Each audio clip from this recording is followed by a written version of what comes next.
To wealth creator. इसका मतलब क्या है? सब बीजेपी को मैनिफेस्टो में अभी प्रॉपर तो हमें जानकारी नहीं है अभी। जैसे wealth distribution, no place for urban, मैक्सेल इन विकसित भारत। क्या मतलब? पता नहीं। മോദിയുടെ ഭരണത്തിന് കീഴിൽ രാജ്യത്തെ ഒരു വിഭാഗം യുവജനങ്ങളുടെ അവസ്ഥ കണ്ടിട്ട് ചിരിക്കണോ അതോ കരയണോ എന്ന് പോലും എനിക്കറിയില്ല. കോൺഗ്രസിന്റെ അജണ്ടയിൽ പോലുമില്ലാത്ത ഇൻഹെറിറ്റൻസ് ടാക്സിനെതിരെയും വെൽത്ത് ഡിസ്ട്രിബ്യൂഷനെതിരെയും പ്രതിഷേധിക്കാൻ യുപിയിലെ നോയിഡയിലുള്ള ഗൊൽഗോട്ടിയ യൂണിവേഴ്സിറ്റിയിൽ നിന്നും ഡൽഹിയിലെ കോൺഗ്രസ് ഓഫീസിന് മുൻപിലെത്തിയ വിദ്യാർത്ഥികളാണ് ഇവർ. ഗോദി മീഡിയ ആജ് തക്കിൽ ശരിയായ പത്രപ്രവർത്തനം നടത്തുന്ന ചുരുക്കം ചിലരിൽ ഒരാളായ അശുതോഷ് മിശ്രയാണ് ഇവരെ ഇന്റർവ്യൂ ചെയ്യുന്നത്. നമുക്കെല്ലാവർക്കും അറിയാം, കോൺഗ്രസിന്റെ പ്രകടന പത്രികയിൽ ഒരിടത്തും ഇൻഹെറിറ്റൻസ് ടാക്സിനെ കുറിച്ചോ വെൽത്ത് ഡിസ്ട്രിബ്യൂഷനെ കുറിച്ചോ പറയുന്നില്ല എന്ന്. മാത്രവുമല്ല, ഈ വിദ്യാർത്ഥികൾക്ക് ഇവരുടെ എന്താണ് ഡിസ്ട്രിബ്യൂട്ട് ചെയ്യാനുള്ളത്, എന്ത് വെൽത്ത്, എന്ത് ഇൻഹെറിറ്റൻസ്? ഇനി നടക്കുന്ന കോമഡി കണ്ടോളൂ. किस मुद्दे पर प्रदर्शन कर रहे हैं? क्या है एजेंडा? हम लोग एक्चुअली हम यूथ हैं और हम विकसित भारत चाहते हैं, उसी के लिए हम प्रदर्शन कर रहे हैं। नहीं तो यहाँ जो प्रोटेस्ट है वो वेल्थ डिस्ट्रीब्यूशन आप नारे लगा रहे हैं और इनहेरिटेंस टैक्स पे, वो क्या है? वो ऐसा है कि जैसे वेल्थ डिस्ट्रीब्यूशन, सर आगे बात करिए। आप लोग प्रोटेस्ट करने आए हैं, क्या क्या मुद्दा है? इसका मतलब क्या है? ये जो लगा है पहले लेंगे आपके वोट, फिर ले जाएंगे मंगलसूत्र और नोट, क्या मतलब है इसका? सर अभी जो रिसेंट कांग्रेस का मैनिफेस्टो आया है ये उससे रिलेटेड सारा हम अपोज कर रहे हैं। क्या है मैनिफेस्टो में ऐसा? मैनिफेस्टो में अभी प्रॉपर तो हमें जानकारी नहीं है अभी, साथ साथ में थोड़ा। कहाँ से आए आप? हम Galgotia university greater play card से 70 साल में ना दिया जल ना बत्ती, अब छीनेंगे आधी संपत्ति। अच्छा, इसका क्या मतलब हुआ? जितने भी सरकार ने उस टाइम वादे किए थे, अब उसी को लेके हो रहा है, कहाँ है वादे सब?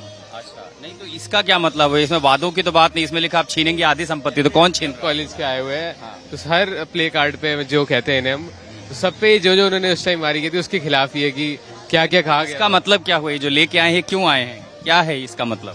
संदेश क्या है इसका? कौन छीन रहा आधी संपत्ति? जैसे सब पे लोगों पे कांग्रेस का लिखा हुआ है, उसको हम बिल्कुल डिनोट कर रहे हैं कि नहीं, बिल्कुल कुछ नहीं है। आपको पता नहीं है क्यों आए हैं?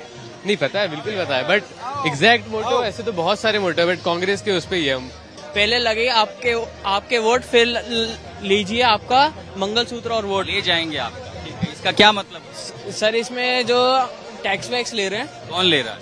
सर जो इन्होंने प्रपोज करा है राहुल गांधी ने। क्या प्रपोज किया? Sir health and wealth taxation का। हेल्थ टैक्स और वेल्थ? हाँ। और सर इस अभी इतना ज्यादा नहीं, आपको नहीं पता है, ठीक है।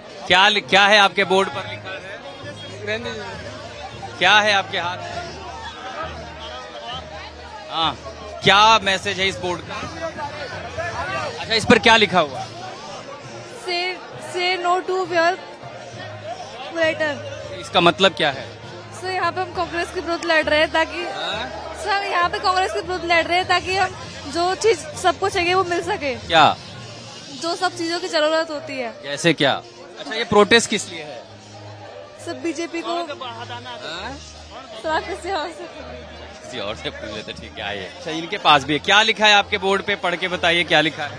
माँ बहनों के गहनों पर ना नजर जाड़ो, नजर गड़ाओ। नजर गड़ाओ। हाँ, नारी शक्ति के क्रोध से खौफ पूरा, ठीक है। इसका क्या मतलब?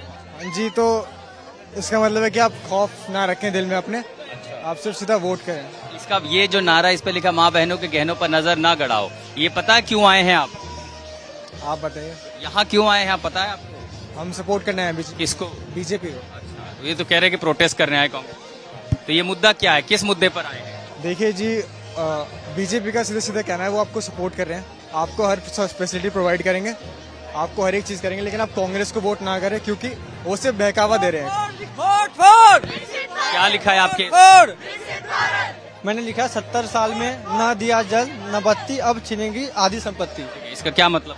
मतलब क्या है, हमारा ये है कि जो बोलने वाले हमको उनको नहीं लेके आना, जो काम करने वाले, जो देश। इसका मतलब क्या है जो आप कर लेके आए हैं तख्ती मार्च में, ये क्या संदेश क्या है? जो 70 साल में कांग्रेस ने जो नहीं दिया वो मोदी सरकार ने अपने जो भी 10 साल 15 साल के अपने कार्य ये आप छीनेंगे आधी संपत्ति, कौन छीन रहा है? राहुल गांधी छीन रहे हैं। कहाँ बोला है ऐसा? वो केवल बोलते हैं, उनका अभी तक जहाँ भी देखा मैंने केवल वो बोलते हैं। जो 4 लाइनें, इसका मतलब क्या है? इसका मतलब यही है कि हम लोग लोगों को ऐसा बता रहे हैं कि आप जो देश में काम कर रहे हैं आप उनको लेकर, जो 70 साल में आज तक कुछ नहीं करा है, जो आगे काम कर रहे हैं आप उनको लेके आओ। अरे पोस्टर तो खोलिए, लेके आए हैं। ठीक है, नो प्लेस फॉर अर्बन, पूरा पढ़ के बताइए क्या लिखा है। नो प्लेस फॉर अर्बन मैक्सेल इन विकसित भारत। अच्छा, क्या मतलब हुआ? पता नहीं। നിങ്ങൾ ഇവിടെ പ്രകടനം നടത്തുന്നത് എന്തിനാണ്? എന്താണ് ഇൻഹെറിറ്റൻസ് ടാക്സ്? എന്താണ് വെൽത്ത് ഡിസ്ട്രിബ്യൂഷൻ? ഈ എഴുതിയിരിക്കുന്നത് വായിക്കൂ. ഈ എഴുതിയിരിക്കുന്നതിന്റെ അർത്ഥം എന്താണ് തുടങ്ങിയ ചോദ്യങ്ങൾ ചോദിക്കുകയാണ് അശുതോഷ്. ഇതിൽ ആർക്കും തന്നെ ക്ലിയർ ആയി സ്വന്തം മാതൃഭാഷയായ ഹിന്ദിയിൽ എഴുതിയിരിക്കുന്നത് പോലും വായിക്കാൻ അറിയില്ല, ഇംഗ്ലീഷ് വായിക്കാൻ അറിയില്ല, എഴുതിയിരിക്കുന്നതിന്റെ അർത്ഥം അറിയില്ല. ഡിഗ്രിക്ക് പഠിക്കുന്ന യുപിയിലെ വിദ്യാർത്ഥികളുടെ നിലവാരം. ഒരു മിടുക്കൻ വായിക്കുന്നത് no place for urban Maxwell in Viksit Bharat.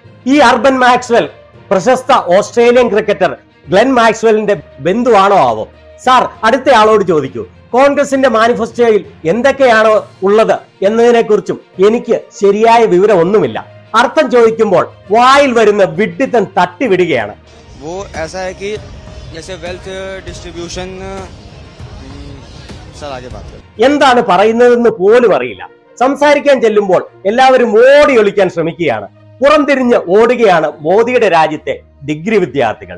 ഇതിൽ കാണുന്ന പെൺകുട്ടി ലോക പ്രശസ്തയായി തീർന്നിരിക്കുകയാണ്. പ്ലാക്കാർഡിൽ എന്താണ് എഴുതിയിരിക്കുന്നതെന്ന് ആ പെൺകുട്ടിക്ക് വായിക്കാൻ പോലും അറിയില്ല. സാധാരണയായി 1ാം ക്ലാസ്സിൽ പഠിക്കുന്നവർക്ക് വായിക്കാൻ അറിയാം. ഉത്തർപ്രദേശിലെ യൂണിവേഴ്സിറ്റി വിദ്യാർത്ഥികളുടെ നിലവാരത്തെ കുറിച്ച് ഏതാണ്ട് ഒരു ധാരണ നിങ്ങൾക്ക് കിട്ടിക്കാണുമല്ലോ. नो प्लेस फॉर अर्बन मैक्सेल इन विकसित भारत। क्या मतलब? पता नहीं। ഇങ്ങനെയാണ് മോദിയുടെയും യോഗിയുടെയും രാജ്യത്തെ യുവജനങ്ങളുടെ അവസ്ഥ. ഗൽഗോട്ടിയ യൂണിവേഴ്സിറ്റി മോദിയുടെ മറ്റൊരു വാട്സാപ്പ് യൂണിവേഴ്സിറ്റി ആണെന്ന് മനസ്സിലായല്ലോ അല്ലേ? मैनिफेस्टो में अभी प्रॉपर तो हमें जानकारी नहीं है अभी। ഇതിലെ ഫേമസ് ആയ പെൺകുട്ടി ഗാസിയാബാദിൽ നിന്നുള്ള ലക്ഷ്മി ശർമ്മയാണ്. ആ കുട്ടി പിന്നീട് പറഞ്ഞത് തങ്ങൾക്ക് യാതൊരു രാഷ്ട്രീയവുമില്ല, കോളേജ് ഞങ്ങളോട് ഇന്റേണൽ മാർക്ക് തരാം, കങ്കണയുമായി സംസാരിപ്പിക്കാം എന്നൊക്കെ വാഗ്ദാനം ചെയ്താണ് ഈ പ്ലാക്കാർഡുകളുമായി അവരെ ഡൽഹിയിൽ എത്തിച്ചത്. ഇത് പ്രൊപ്പഗാൻഡ ആയിരുന്നു എന്ന് ഞങ്ങൾ അറിഞ്ഞിരുന്നില്ല എന്നാണ് ആ കുട്ടി പറഞ്ഞത്. ഇനി ജീവിതത്തിൽ നല്ല കുട്ടിയായി ജീവിക്കുന്നതെന്നും IAS വരെ പഠിക്കണം എന്നാണ് അവരുടെ ആഗ്രഹം എന്നാണ് അവർ പറഞ്ഞത്. ഏതായാലും IAS പോയിട്ട് 2ാം ക്ലാസ്സിലുള്ള കുട്ടിയുടെ IQ ഇവിടെയുള്ള ഒരു കുട്ടിയിലും കണ്ടില്ല. ഇതാണ് രാജ്യത്തെ വലിയൊരു വിഭാഗം ചെറുപ്പക്കാരുടെയും അവസ്ഥ, രാജ്യത്തെ വിദ്യാഭ്യാസ സംവിധാനങ്ങളുടെ അവസ്ഥ. ക്വാളിറ്റി ലേബർ ഫോഴ്സ് ഇന്ത്യയിലെ വലിയൊരു വിഭാഗം വിദ്യാഭ്യാസ സ്ഥാപനങ്ങളും പ്രൊഡ്യൂസ് ചെയ്യുന്നില്ല എന്നുള്ളതിന്റെ നേരുദാഹരണം കഴിഞ്ഞ 10 വർഷത്തിലെ വളർച്ച. സ്വന്തം മാതൃഭാഷയായ ഹിന്ദിയും ബേസിക് ഇംഗ്ലീഷ് വാക്കുകൾ പോലും വായിക്കാൻ അറിയത്തില്ലാത്ത ഒരു പറ്റം കിഴങ്ങന്മാരുടെ ഇന്ത്യയാണ് മോദി സൃഷ്ടിച്ചത്. ഇതിനെക്കുറിച്ച് നിങ്ങൾ എന്തു പറയുന്നു?